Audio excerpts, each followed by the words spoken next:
Hi there guys, welcome back. So in today's episode I'm going to be beginning the removal of the spindle and inspecting the spindle bearings, as I was again not sure about doing this job, but I think I'm this far in now and it's quite dirty, this headstock, so I'd like to just have everything apart, fully cleaned, then reassembled and know that there's not any particles lurking within any of the bearings that could cause damage to the bearings they're in or make their way out and cause damage to a bush on one of the gears, as at the moment most of the shafts and gears seem to be in good order and the bushes all seem to still be intact. There's none that seem to have collapsed or failed, so I'm pretty pleased with how it's looking. But the bearings, they don't sound very good. Some of the bearings that I've taken out won't even spin, so I'm gonna get a shot of them later once I've cleaned this up a bit more. But my plan now, before I go ahead and remove the spindle, I want to just check the run out that's in it at the moment. I'm expecting there to be very little, which is what I'm gonna have to try and achieve when I rebuild it. So I want to try and get a benchmark of what to aim for, you know. So I've got this DTI set up here inside the spindle bore, and I'm just going to rotate the spindle and hopefully you can just about make out the dial there. And as I spin the spindle, there is pretty much no movement in that dial, very tiny fluctuation. I've done my best to clean the bore out with some blue roll there, but there could still be a little bit of oil or crud on the inside. But looking at that, I'm just going to keep giving it a few spins.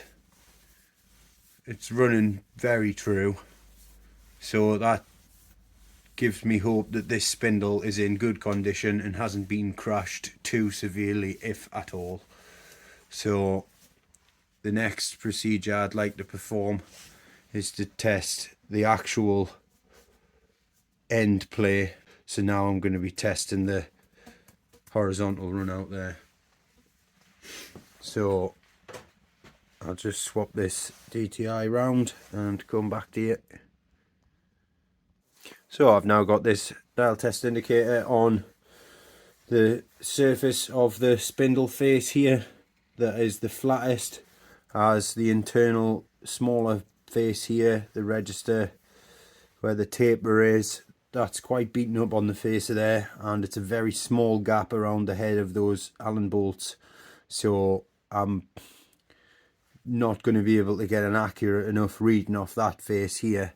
So I'm going to measure off this face here, and what I'm hoping to achieve is just be able to rotate the spindle and again see what sort of run out I'm getting over the face, if any, which at the moment it seems to be staying fairly stationary on the dial there. It's not quite at zero, but I'm just, I'm just watching the actual dial.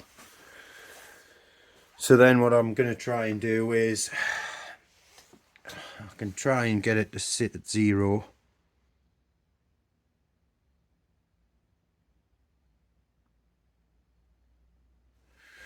Right, so that's pretty much at zero. I'll just give that a spin again. So that's sitting,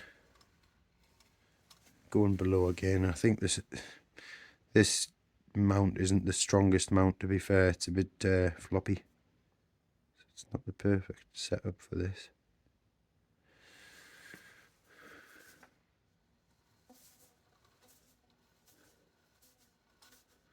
So I'm just not sitting close to zero there as I complete a full rotation. The needle stays pretty much still. So what I'm going to try and do now is complete a couple of rotations while pulling on the spindle from the opposite end in either direction to see if we'll get any deviation in the readout.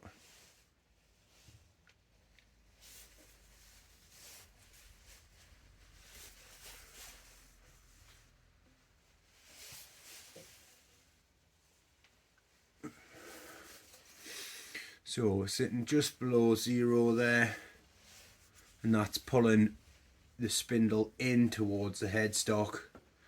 And now I'm going to try and spin the same direction but pushing out over towards the bed and see if we get any sort of difference in the readout.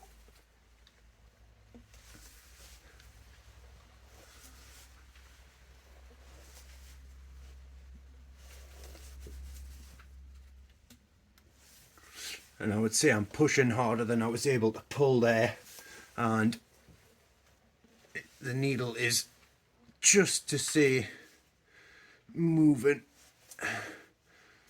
a fraction, but it's not moving any further than half a notch on this dial here, which is 0.01 of a mil. So I'm pretty pleased with the overall inspection of this spindle. It seems to be running pretty true and not have any excessive end float in the main spindle as it is. So I'm really pleased with that, as it's one of the most critical things on this machine, and the rest of it didn't look so good. So it's nice to know that the actual spindle is in good order. So although the face is beaten up a little and may require to be reground and the taper reground eventually once I get to that point, the bearings and the spindle are running true. So I'm pleased with that, and I'd like to be able to now get the spindle removed. Now I know the sort of benchmark I need to put it back to, and then I can get the last bearing out of this housing and get the whole thing cleaned right down. Now what I think I am going to do is, where the oil sump drain plug is here, I think the best possible option I've got is to get a rubber bung and bung that pipe up, and then I can scrub this whole gearbox down and use the drain plug on the side here of the headstock to flush out the crud rather than it ending up back down into the sump tank. Although I think the sump tank will need a good clear out still, it has a bit of oil in, so I'd prefer not to mix the oil and the degreaser together in the tank, as it'll be quite hard to separate them. So I'll just bung this hole, scrub this whole casing down, and then we're going to be ready to paint the inside here with some enamel paint, and then I can get everything reassembled. So let's get at it.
So I'm just using these cap head Allen screws here that retain this collar on the back end of the spindle here, and use 2 of them back into the threaded holes on the collar here to jack the collar off of the headstock. And you want to be very careful just to do half a turn on either bolt at a time and very slowly work your way off with this collar.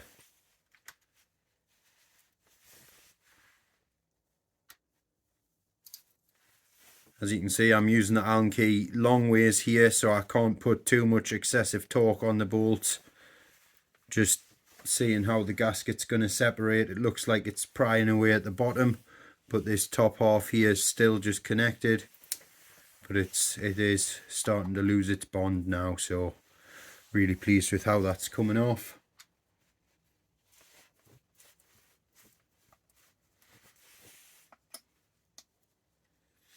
So the threads on this side seem to be quite tight, but the collar itself is actually removed now. It's loose, so I'm just going to back these bolts out and pop them in my little tray for the spindle parts.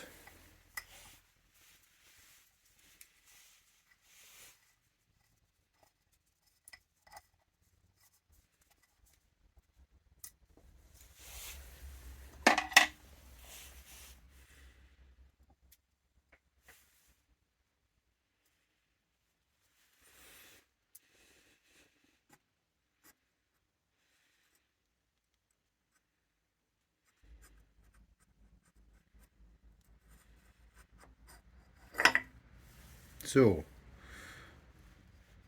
that labyrinth seal / collar is now removed, and that's going to want a good clean out as well.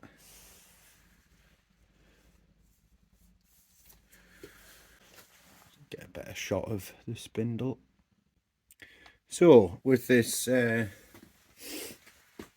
spindle now exposed, I can back these locking screws off on the collar, and once these are loosened, I'll be able to use my brass punch to just gently tap the spindle retaining collar off the shaft, as this is a threaded part here.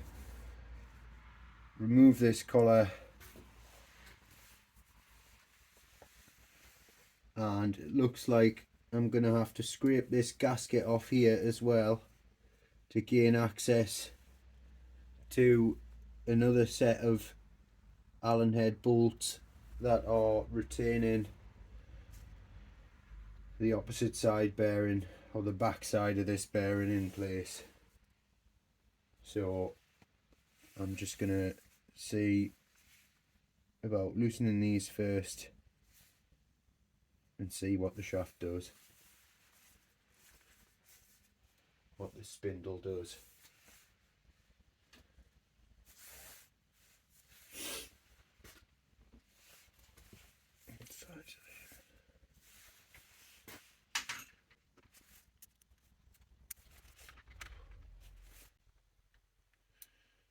So these screws are a 1/8 Allen head. Just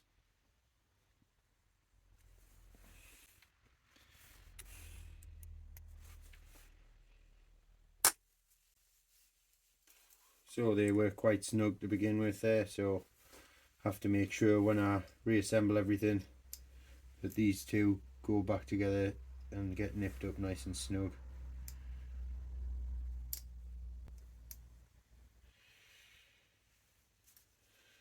So that's 3 turns on that side.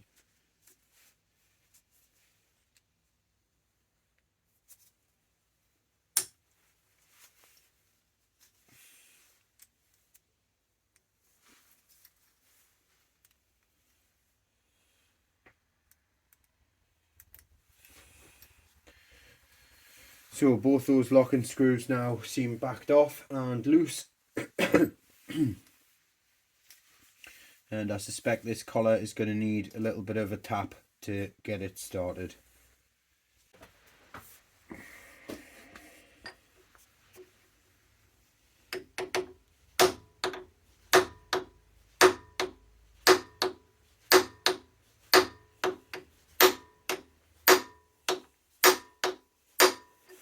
So that's starting to loosen off nicely there. Still feels nice, still feels tight, but I suspect this will need a few good taps round to really back off the preload on these bearings.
So I'm now just working my way over to the spindle head side, the spindle nose side, just clearing out the cap head bolts for this labyrinth seal here. And once I get this off, the spindle should be able to move a bit further than it can right now. But I need to remove this big circlip here first before this gear will be able to move up the spindle, which it's going to have to be able to do.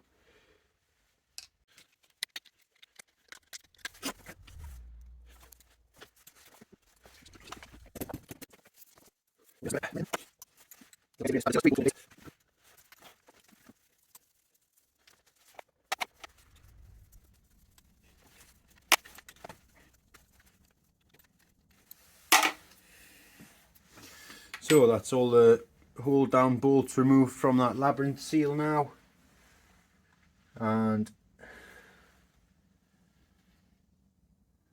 I still think this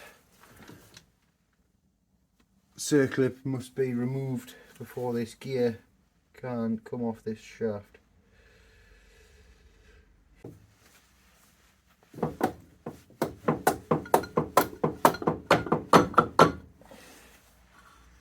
So that seal's now loose.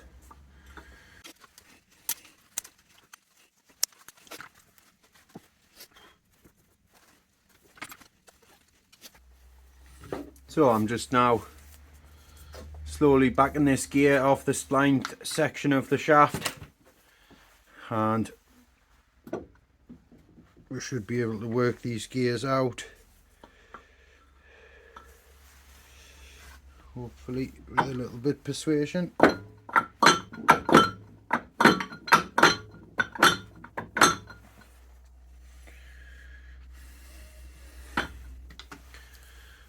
Again, just very gentle taps with the brass chisel.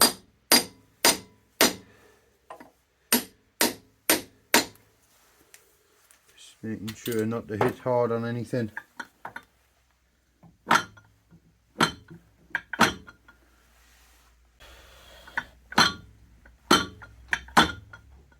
So that now feels like the rear taper bearings have popped off their journal on the shaft.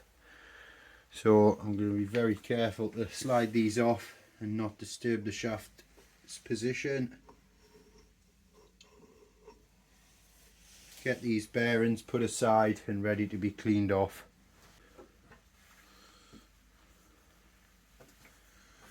So I'm just going to make a bit of space on my board that I've got over the ways here, just to make sure the spindle's got something to land on. Not lose any bits.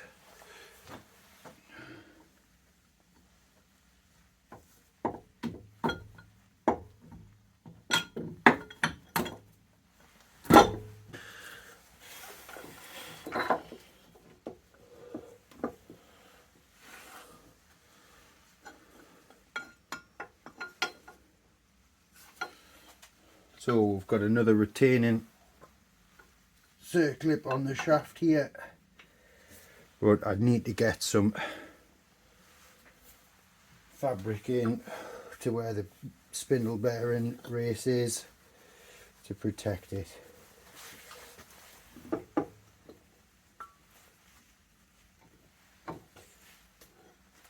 As I don't want to cause any damage to these bearings.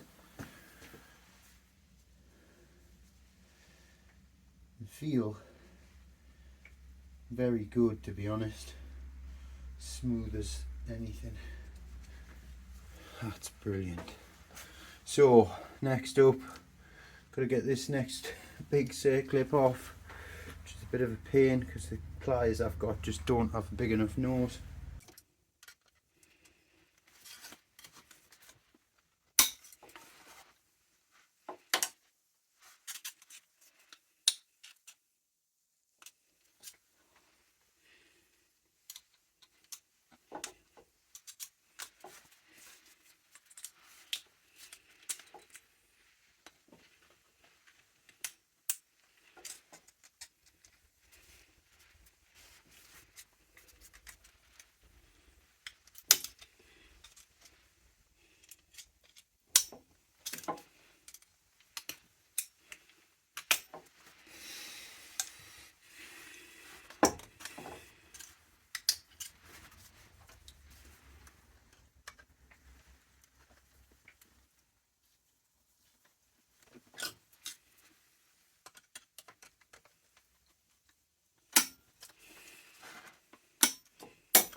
So after that previous video there, I've now got the spindle removed from the headstock and got both main spindle taper bearings removed. All the gears and stuff off the spindle are slid off as well. So I'm really pleased to have this spindle out and get a proper look at these bearings. As you can see, there is a little bit of use and wear on those surfaces, but nothing catching my fingernail there. That is running very smooth, and I'm really pleased to see this in these bearings, because with the state of the main headstock and the state of the other bearings that were in there, I'm really pleased to see these ones look like they're in bloody good condition, to be honest. as these are the most expensive ones out of the whole set. So I'm really over the moon not to have to be replacing these, as it looks like both sides are extremely smooth and have no distinguishable wear that I can feel. So there's been no particles that have severely damaged any of this, which is really good. So I've just popped the last cover off this remaining bearing in the headstock here, and as you can see there, hopefully you get a good shot of this. There is a retaining circlip holds that bearing in place, and you can see the amount of sludge and grime that is still sitting in the bearing bore. So I'm really pleased that I've gone to the extent of fully stripping this headstock down, because that amount of sludge in just one bearing, it's just going to cause absolute havoc on a machine like this running for any amount of time.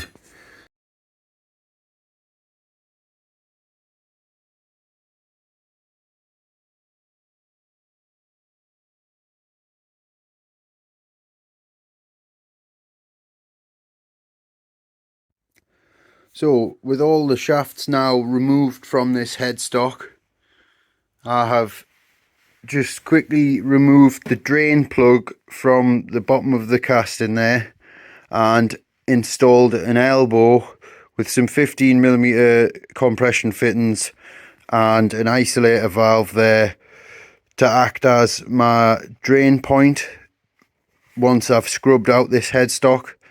And I've got a rubber bung there, just plugging the oil drain pipe there so I can put a bit of degreaser / solvent in here and get to scrubbing up and around the sides and make sure the whole lot's nice and clean.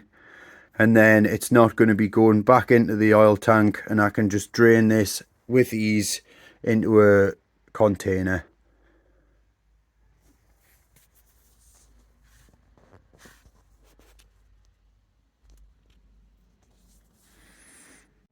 So I've just moving on to draining this quick change gearbox here, as I've filled it and flushed it through with the flushing oil, and I'm going to collect all this flushing oil and run it through a filter and then keep it for future use.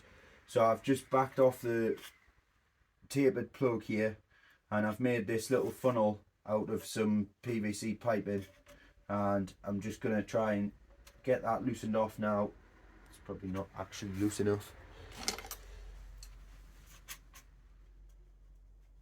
Just wind it out a couple more turns. Right, that's finger tight now.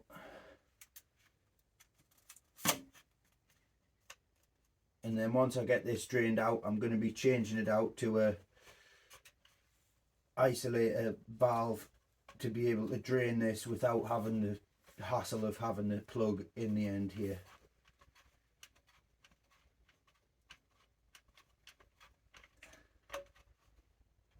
There we go, she's away.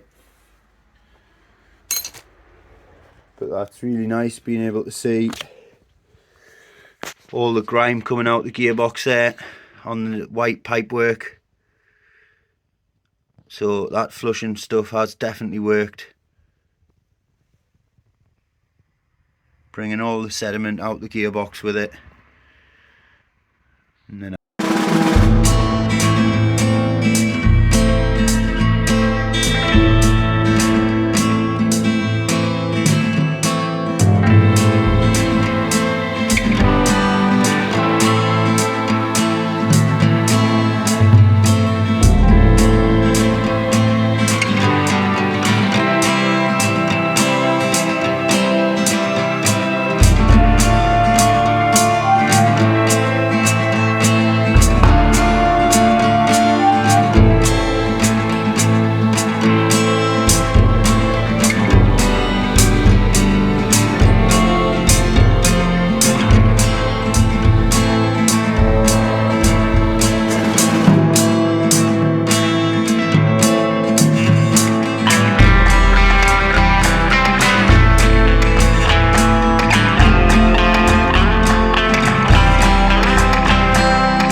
So using these little letter punches here, I've just put a little witness mark on the end of these shafts that are fairly similar, just so I know which one's which.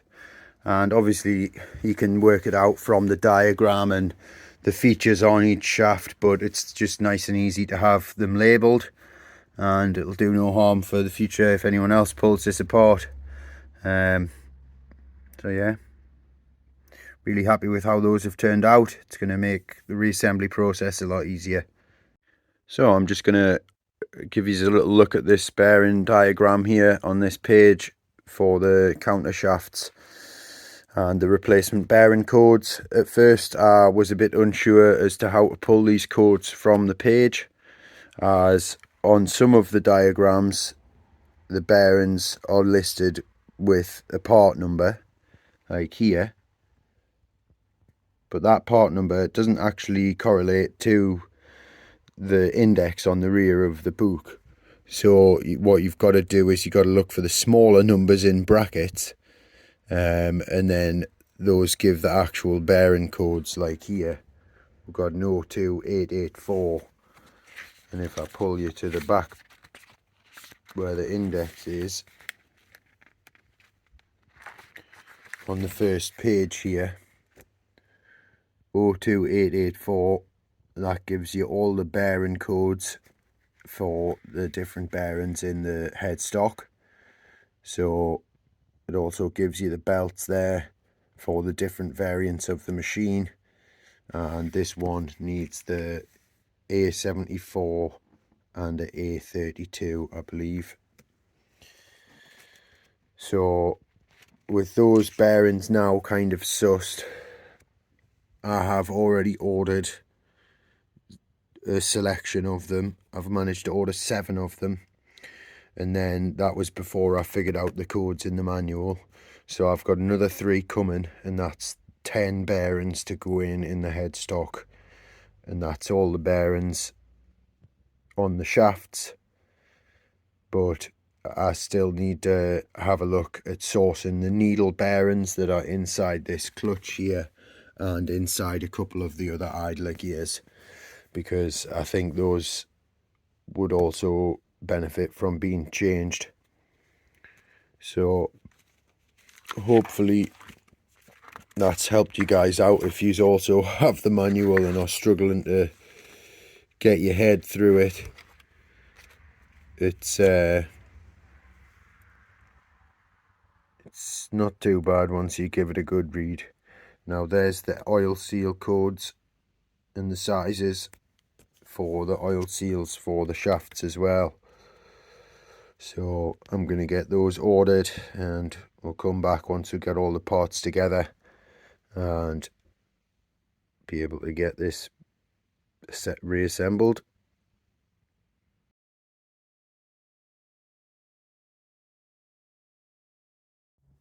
So with this headstock now stripped right down and the oil drain off points added to the quick change gearbox and headstock, now at a point where I think I'm going to end this video, and then in the next video I will be starting cleaning off all these gears, cleaning the taper bearings, the spindle and the shifter mechanism, as I've just picked up and built this parts washer today. So I just need to get some fluid in this and get these parts cleaned up, and then we can think about getting it reassembled. So we're making progress. The machine's going to be in much better condition once we're finished, and I'm really pleased to get to where we are so far. Hope you guys have been enjoying following along, and leave a like and comment if you've got any comments on the machine's problems, or if you've spotted anything that I've missed. Cheers guys, see you in the next one.